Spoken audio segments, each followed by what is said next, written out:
Hi guys, നമുക്ക് കഞ്ഞി കുടിക്കാം. പനിയാണ്. കഞ്ഞിക്ക് നാരങ്ങ അച്ചാറുണ്ട്, പിന്നെ വെണ്ടയ്ക്ക മെഴുക്ക് പുരട്ടി.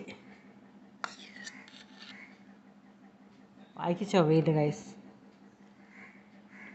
വെണ്ടയ്ക്ക മെഴുക്ക് പുരട്ടിയുണ്ട്, പിന്നെ നമ്മുടെ അടിപൊളി ചമ്മന്തിപ്പൊടിയുണ്ട്. ഇത് മാത്രം മതി കഞ്ഞി കുടിക്കുക. ചമ്മന്തിപ്പൊടി ചമ്മന്തിപ്പൊടിയുണ്ട്, പിന്നെ വെള്ളരിക്ക, കുമ്പളങ്ങ രണ്ടും കൂടി കറി വെച്ചതാണ്.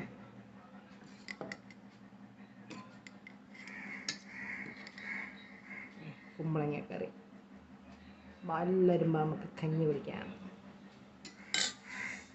ചമ്മന്തിപ്പൊടിയും എല്ലാം കൂടെ കുഴച്ച് ലേശം നാരങ്ങ അച്ചാറും കൂടി കൂട്ടി കഴിക്കാം.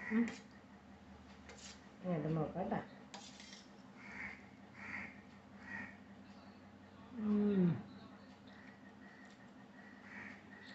അത് സൂപ്പറാണ്. പനിക്കഞ്ഞിയാണ്, പനിക്കഞ്ഞി. എല്ലാവരും ചോറ് കഴിച്ചാന്ന് വിശ്വസിക്കുന്നു, ഇല്ലെങ്കിൽ കഞ്ഞി കുടിക്കാൻ.